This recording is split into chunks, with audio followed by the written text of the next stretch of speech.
99% of people are not willing to do what it takes to make their dreams come true. The Marines have a saying, everybody wants to go to heaven, but nobody wants to die.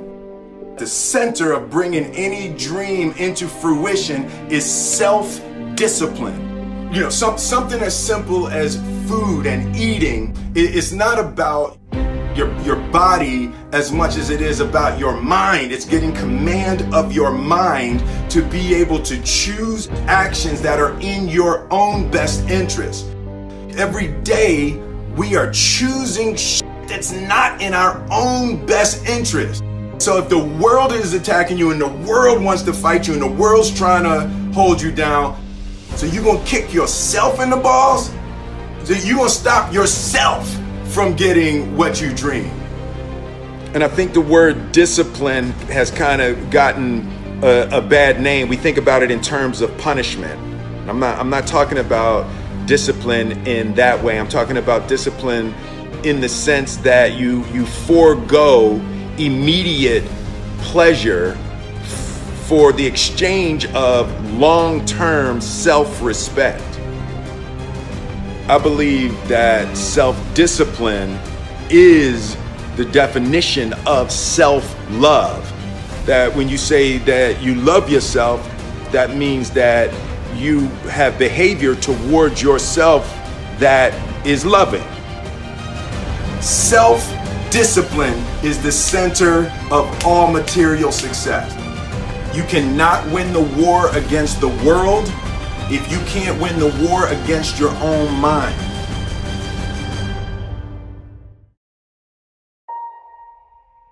Self-love is when you say to yourself, oh man, look, I know you and that girl got a real connection. I know y'all vibe, but that's your girl's cousin.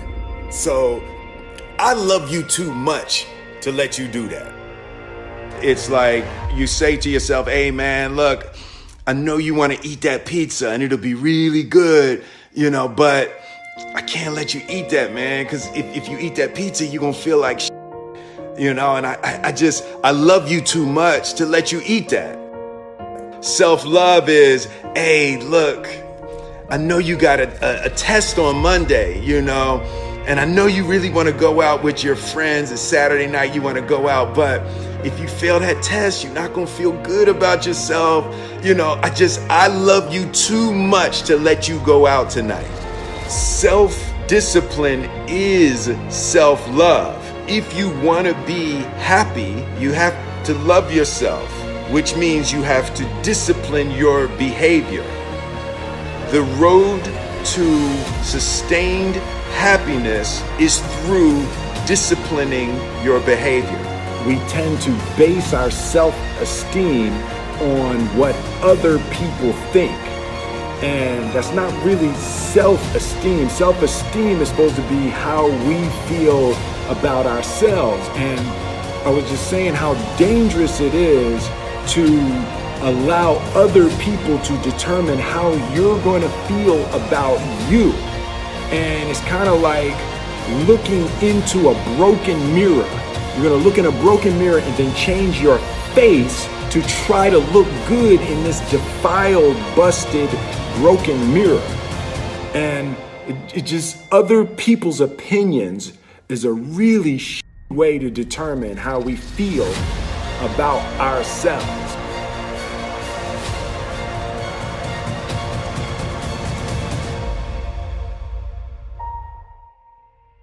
It don't matter whose fault it is that something is broken if it's your responsibility to fix it. For example, it's not somebody's fault if their father was an abusive alcoholic, but it's for damn sure their responsibility to figure out how they're going to deal with those traumas and try to make a life out of it. It's not your fault if your partner cheated and ruined your marriage, but it is for damn sure your responsibility to figure out how to take that pain and how to overcome that and build a happy life for yourself. Fault and responsibility do not go together. It sucks, but they don't. When something is somebody's fault, We want them to suffer. We want them punished. We want them to pay. And we want it to be their responsibility to fix it. But that's not how it works, especially when it's your heart. Your heart, your life, your happiness is your responsibility and your responsibility alone. As long as we're pointing the finger and stuck in whose fault something is, we're jammed and trapped into victim mode. When you're in victim mode, you are stuck in suffering. The road to power is in taking responsibility. Your heart, your life, your happiness is your responsibility and your responsibility alone. You can make a person smile, you can make a person feel good, you can make a person laugh, but whether or not a person is happy is deeply and totally and utterly out of your control. The prerequisite for spending time with any person is that they nourish and inspire you. They feed your flame. Look at your last 5 text messages. Are those people feeding your flames or dousing your fire? Put your phone down for just a second and look around. Look to the people around you. Are those people throwing logs on your fire or are they pissing on it?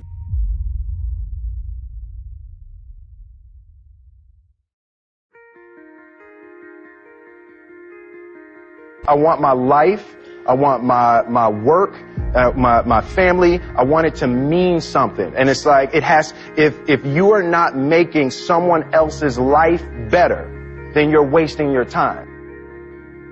The separation of talent and skill is one of the greatest misunderstood concepts for people who are trying to excel, who have dreams, that want to do things. Talent you have naturally. Skill is only developed by hours and hours and hours of beating on your craft.